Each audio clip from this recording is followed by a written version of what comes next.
Conference Championship Week is here, and we're breaking down the 9-game slate into two parts with the SEC, ACC, Mountain West, CUSA, and Sun Belt tonight.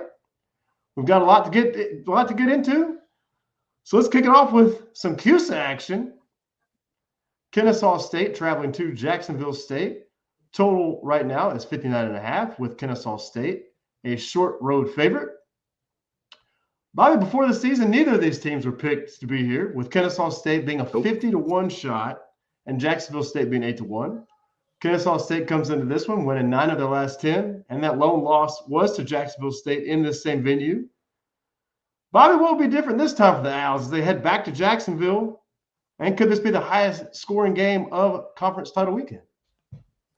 Yeah, these teams met, as you mentioned, just a few weeks ago on November 15th. Same venue, as you mentioned. That game, just for notes purposes, closed Jack State plus 3.5. Obviously, they won outright in that game. And total was 56.5 in that game. Final score 35-26. Kennesaw, though, the Owls had a 579 to 436 total yard edge. They were -4 in turnovers, all interceptions, 32-18 first down edge for Kennesaw in that one. To go on for this game, though, the Gamecocks are obviously led by Cam Cook, the running back. He led the nation in rushing yards this season. He should have the same opportunities against an Owls defense that is outside the top 100. Rushing EPA, success rate. In addition, Cam Creel was just shy of 1,000 yards rushing himself from the quarterback position, despite not starting the entire season as they went with Gavin Wimsett to start, the former Rutgers and Kentucky transfer. They ran for 237 in that first meeting, and it was just them two. The run game has been defined by explosives, as despite their commitment to success on the ground, they're still poor on late downs, as they're a little bit one-dimensional in terms of the passing game, near the bottom passing EPA, success rate, and explosive categories there. Kennesaw has a decent pass rush, so if they can get to Creel and, of course, keep them contained when they do get to him in those passing downs, I think that's their best pathway to creating stops in this game. For the Owls, they too should have some offensive success. They're primarily a ground attack as well, much less effective than Jacksonville State in terms of down-to-down success. But when they choose to pass with Amari Odom at the helm, they're able to pop explosives there, top 40 in passing EPA, but just 74th in terms of success rate. Jack State is nothing to write home about defensively either, outside the top 100 rushing success rate defense, and a weakness matchup there, and just in the top 70 in terms of passing success rate. The key here is, for me in this one, when I look at the total, the game, it's a 3-4 point adjustment on the side, basically. Well, not one now, I should say, just through the 3. I think that's fine, quite frankly. Though Jack State was a lucky winner in that game, based on the yardage, based on the turnovers, and I'm not sure that really warrants that adjustment. CUSA is very condensed, and while I think the Owls have more ways to beat you, I don't know kind of where that one goes. I don't know if we really get to a 3. So I do make Kennesaw a small favorite here, but I actually think the best play is to lean into that turnover variance from the first meeting. And I think playing Kennesaw on the team total over around 30.5 is potentially the best play. Like I said, 26 in the first meeting. 3 of those 4 INTs came in the red zone. There was additionally a turnover on downs and a missed field goal, that obviously all in Jack State territory with those last ones. Additionally, I think an interesting angle to play on this one. It's only available at Caesars, but 10-1 on Kennesaw to be the highest scoring team this weekend. I think that's a good bet, as I think the only teams in the American should be ranked ahead of them in that market. How many points do you think they'd have to put up to cash that ticket? Well, I think you probably has to start with a 4. Winner probably is 41 to 45. Yeah. 41 to 45.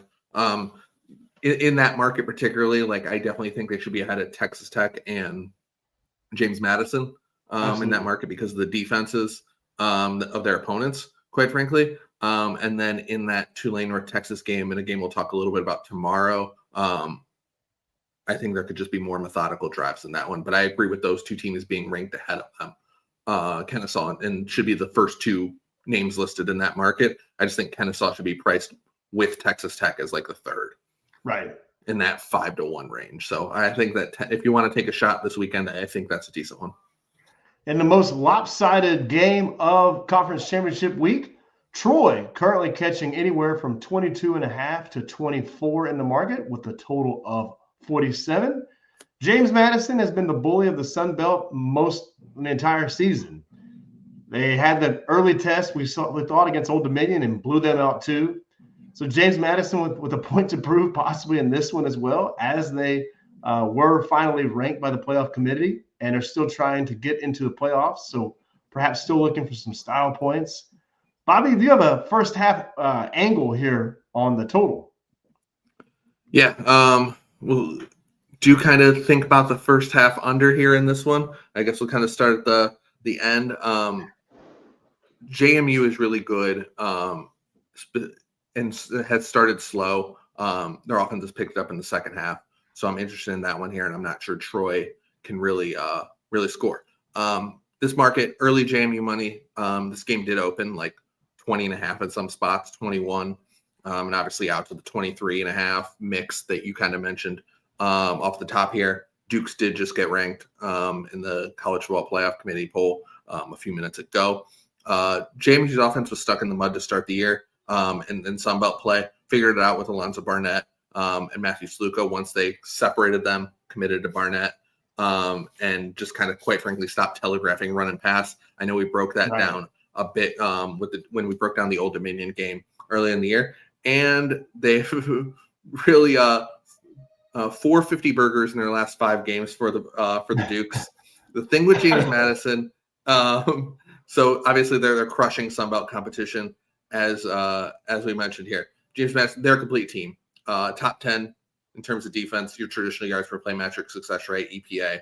What's driven that success is better trench play, specifically on the defensive line. Any team they play, they have an advantage there. You actually saw them do that well when they played an ACC opponent in Louisville early in the season, where they actually kind of controlled the trenches there. I know they lost by 14, but that was a great effort from them there. The bad news for Troy is they're second to last in terms of sacks allowed percentage, and they have no ground game to speak of near outside the top 100 in all rushing stats, rushing success, yards per rush, and they might have a couple tackles out as well. Troy got shut out against Old Dominion 2 weeks ago. I am not sure how they score here. If Troy has any hope, it's going to be based on the defensive side. The defense is a solid unit. They put up quite a fight a few times against better opponents. 28 points allowed to Memphis, 27 to Clemson, and that 28 to Memphis was when they lost their quarterback mid-game and the offense completely stalled out. So they're a top 40 unit in terms of success rate. The issue here, they're outside top 100 in average third down distance. The raw rush yards per rush, that's going to allow James Madison to hold clock here. They're number 2 in time of possession, which is another reason why I'm kind of thinking about that first half under. I do think JMU creates margin here. This game is, quite frankly, going to be a laugher, I think. I expect the Troy defense to compete, especially early in this game before completely wearing down in the second half, simply from being on the field so much. JMU's top 5 in the country, as I mentioned, in second half points per game on offense and points per game on defense, showing how their trench advantage wears on Sun Belt foes. Best look to me is potentially first half under in that 24.5 range, as I mentioned, and maybe even I know some people aren't into this, but Troy team total under in that 13.5, maybe we gave 14.5. I know that there was a slight tick up on the total at one point today in that one. This game's 34-10, 37-10 to me. In the game that has had the most action on the side, UNLV has now flipped from favorite to dog from the opener to where we're at now. UNLV currently catching 4 points at Boise State in the Mountain West Conference Championship game. The total is sitting at 50.5. This was a Sunday morning coffee play for us as we got Boise minus the 1.5. And then the Madsen news came out, I believe, later Sunday night and has now got us to a spread of 4. So, Bobby, this is another game where these teams have already played. Rematch is kind of a theme for Conference Championship week. So it seems like maybe all the value might be gone on the side. Is there any value left here in the total in this one? Yeah, so as you mentioned, met on October 18th with Madsen at quarterback prior to his ankle injury. Just to recap that Boise 56-31 final. Boise actually closed minus 13 in that game. So a little bit of a different number here. Total of 60. So right in that same ballpark there. We obviously best bet Utah State plus 3.5 last Tuesday. Patting myself on the back. Boise closed 2 in that game, right on my number. UNLV Nevada closed right on my number of 8.5. And I use that context here. My number in this game is just shy of 6 with Boise in this one. So when FanDuel opened that plus 1.5, that was an immediate bet for me, regardless of the Madsen situation, as we thought it was potential that he could get healthy for this game, but it wasn't overly reported to that point. Markets at 4, I certainly think that's much better. There is certainly a little bit of value left in the side, but what's the difference between 4 and 5.73 technically? Especially when you consider how healthy is Madsen. I'm not sure, but he's not a running QB. Even if they move him around a bit at top pocket at times, he's going to be a better passer than Max Cutforth. I expect Boise to lean on the ground game here a bit, where the Rebels are dead last in rushing EPA defense, and allow Dylan Riley, Sayer Gaines to keep Boise ahead of the chains and which helped the Broncos' success in that first meeting. UNLV defensively has been on the positive side of third down variance, as they're top 5 in third down percentage defense at 28.5%. Something I truly expect to regress from this team. And Boise's hasn't been good on third downs themselves, but 94th in third down distance faced.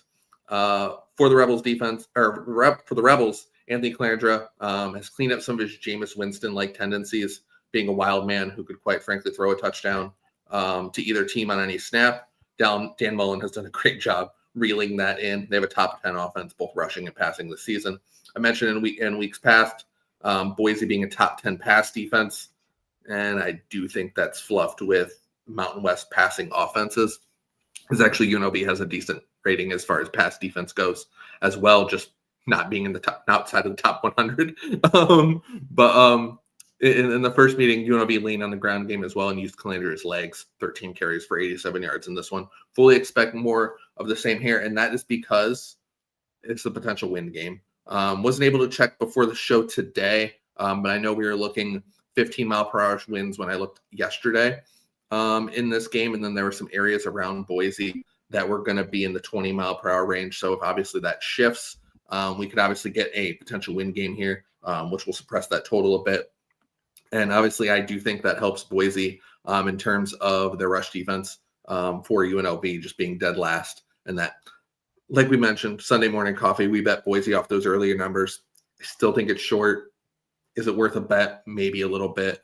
Not sure. Like the totals ticked up a little bit. I don't think the wind has really taken effect into it. But that's also, you look at 56-31 final, you're still seeing the total actually open shorter. So that could already maybe be in it. But I know we haven't seen that steam on it just quite yet. And the UNLV defense has played, albeit against poor offenses, a little bit better in recent weeks. So I haven't made a play on the total, just the early bet on Boise, and still think there's a tad bit of value there.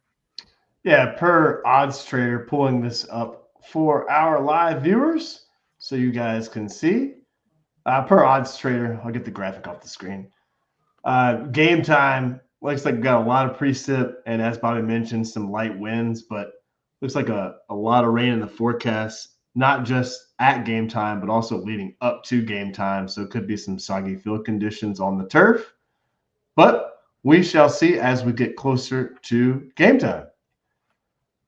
Bobby transitioned over to a neutral site game, the ACC. Duke currently catching 3.5, with there being some 4 now in the market. Total of 57.5. We give this out as a best bet on Sunday night. We're also starting to see some 58s now in the market. We did talk about this game on Sunday. However, do you have any updated thoughts in the last 48 hours? Yep. As you mentioned, start this breakdown where we ended Sunday's show. We give out over 57.5. That number's still available. Obviously, we still consider that a bet. We pointed to that, close, basically the market being the same from the earlier meeting, closing 59.5, getting bet up, and real concern for the Duke defense putting together continued poor performances. The first meeting, as I mentioned, November 15th, did go technically under the total in that one. Duke closed -5.5 in that game at home. So that's obviously a stark difference to the current market we have today, despite UVA only playing 2 games since then. But quite frankly, the box score looked a lot like Villanova-Harvard FCS playoff game last week. If you know, you know. 540 to 255 in total yards in favor of UVA, 7 yards per play. The UVA offense had a ton of success. Chandler Morris, 300 yards passing. Jamar Taylor, over 102 touchdowns on the ground. And a couple of turnovers in plus territory for both teams actually helped that total stay under there. I'm not the biggest Chandler Morris guy, but he's generally cut down on the horrific turnovers that's plagued him in years past. UVA has been great on late downs. And while I generally find that a cause for concern, Duke's been weak in that area themselves, 126th in passing success rate defense and 130th in EPA per pass, something that the Cavaliers should be able to have success with there. On the Duke side, I'm a huge fan of Darian Mensah, the sophomore quarterback who came over from Tulane, 28-4 touchdown interception ratio this year. I think he's a stud who's going to continue to ascend as a quarterback in college football, and a big reason why Duke's in the position that they are in. Kind of in the ACC. Despite struggling in the first meeting, I do think UVA's defense is held up against a generally soft schedule of ACC opposing defenses: Virginia Tech, Wake, UNC, Stanford, a one-dimensional Cal team. They needed 2 defensive TDs against a solid offensive team in Louisville to win an OT, allowed 38 to Florida State. This Duke offense is way better than that performance on the 15th of November. Top 25 success rate offense, top 20 EPA. The issue for the Blue Devils has been, again, third down, and it's been the reason for their inconsistency in performances throughout the season. UVA took some steam on Monday morning around 11 a.m., typical release time for some services out there. And it's out to mostly 3.5 in the market. Like you mentioned, there's 4 out there. I do disagree with that move. I can understand you have UVA a small favorite, but I don't think I can really get to more than 3 in this one. Duke's played a harder strength of schedule when you look at the non-con, and they outperformed Virginia in all 4 games where they have common opponents, all ACC teams. I ultimately believe that they are potentially the better team in this game. And so I do like Duke to win this game. I haven't bet the side, though, but more prefer the total in a game that I think that's played here in the mid-60s. Duke absolutely has been snake bit, as we had our best bet earlier in the year against the Georgia Tech, and the Georgia Tech game specifically, remembering that one. A lot of missed opportunities for Duke this year to capitalize, and basically they snatched a lot of wins from the jaws of defeat, right? Or vice versa. The Illinois game we talked about a couple times on the show. Turnovers, and they've kind of let those turnovers and negative plays for them have come in bunches, and it's kind of created those oddball performances that they've had, and it's caused them to lose 5 games this year. In our final big game breakdown of tonight for Conference Championship Week, the SEC. Alabama is currently a short dog in the Georgia Dome in Atlanta with a total of 47.5. I mean, neither one of these teams is coming in with the effort that we expected from last week. Alabama with the very fortunate front door cover. Kalen DeBoer choosing to go for it on 4th down instead of kicking the field goal. It worked out great for us. And then Georgia's obviously just a total no-show effort on offense, or just really lackadaisical. Wasn't exactly sure what the offensive game plan was. It seems like they were just very content with punting and letting the defense do all of the work.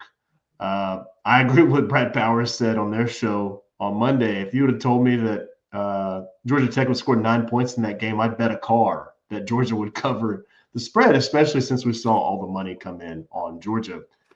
Bobby, this is a nothing but an under game for me.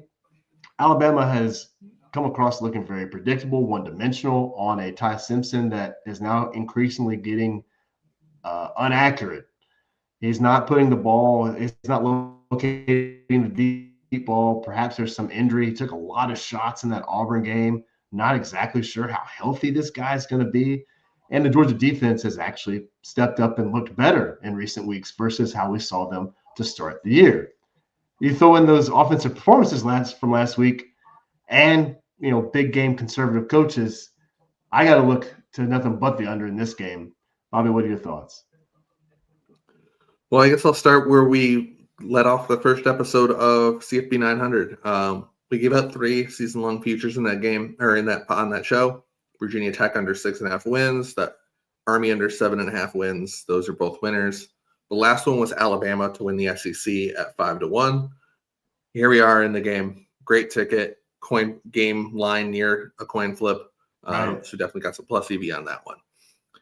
We've been higher on Bama all season. They finished 8-3-1 against the closing number this season. I think I was largely correct about the Tide, even though from my preseason thoughts, I've actually downgraded them from the number I had on them preseason. I still have concerns about their ability to run the ball. 130th in rushing success rate are the Tide. Additionally, don't create any explosives on the ground either.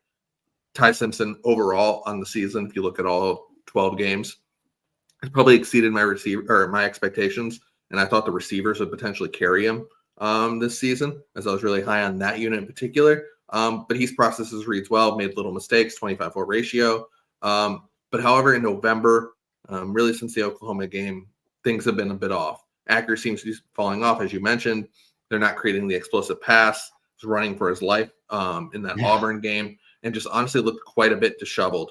This is something I'm curious if Kirby Smart sees and potentially blitzes Simpson a bit more in this game in order to get pressure on him, because Georgia's had one of the more disappointing pass rushes in college football. And if they send that blitz and spits on Simpson, maybe it speeds up his processing and maybe he gets some mistakes. Another note here, stud wide receiver Ryan Williams set a case of the drops quite a bit this season. He's been up and down all year. Yep. Didn't have a target, barely played against Auburn. I don't think it was till the fourth quarter he even saw a snap.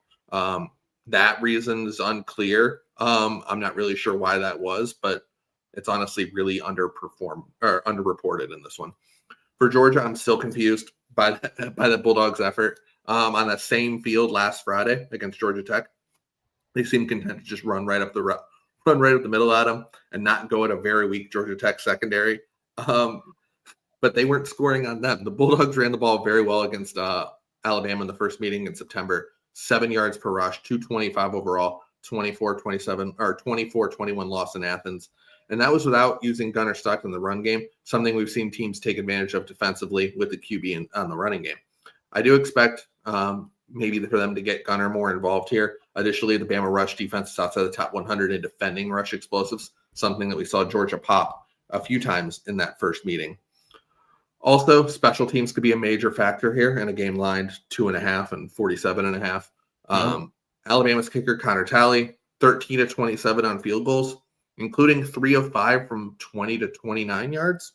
Ooh. And meanwhile, Georgia's Peyton Woodring, 15 of 16, 3 of 3 beyond 50. So a little bit of a gap there in terms of accuracy. There hasn't been a movement on the total at all, basically. Opening 47.5, just basically sitting there. This total did close 53.5, 54 in their meeting in September. You obviously have a fast track closed roof stadium here in the Mercedes. I think it's Mercedes-Benz Dome. Here, or Mercedes-Benz Stadium. But yeah, I mean it's a touchdown less than that with both offenses coming off ho-hum performances. I mean, you could be saying like, yeah, I want to buy low on this, but like I'm really concerned about the Crimson Tide in general to me right now and their recent form, which brings me to the side. I'm basically right on Georgia too in terms of the number using full season numbers. I'm seeing these teams trend though in opposite directions, despite what I saw from the Georgia offense last week. I think Georgia's getting better specifically on defense, and I think the Crimson Tide is wearing down from a bunch of key games they played in the middle of the season, and they're really showing their warts. I bet Georgia here. I laid some money line, some -1.5. Obviously, won't be mad if Bama wins this game based on their preseason ticket, but you always can't be rooting in your preseason bets. I think Georgia wins this game. I also think there's a chance this game potentially gets away from Alabama, actually, in this one. So I really like the Bulldogs here. As far as the total goes, sure on the under, but it's a big adjustment from their in-season meeting. I'd probably think about Alabama's team total instead. But right on. Before we get into our best bet of tonight's show, guys, please click that like and subscribe if you're on YouTube. Also, feel free to drop us a comment. Bobby and I actually read all the comments and the DMs, and we enjoy engaging with you guys. You guys actually ask a lot of intelligent questions, and it's fun to engage. If you're on Spotify, feel free to leave a comment there as well. Best bet for tonight, a game that we have not discussed yet.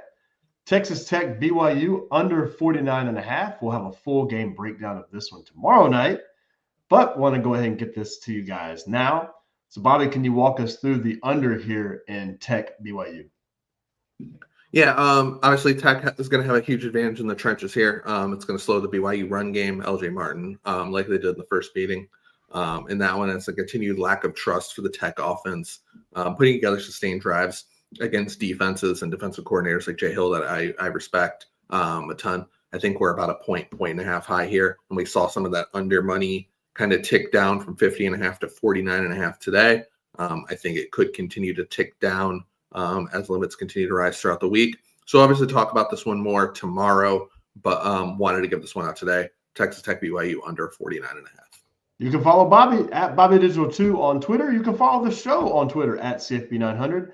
Bobby and I will be back here tomorrow night at the exact same time covering, help me out, Bobby, Big Ten, MAC, the American, and the Big 12. There you go. So 4 more big game breakdowns with a best bet back here tomorrow night. So guys, we'll see you 7 o'clock tomorrow night. Adios.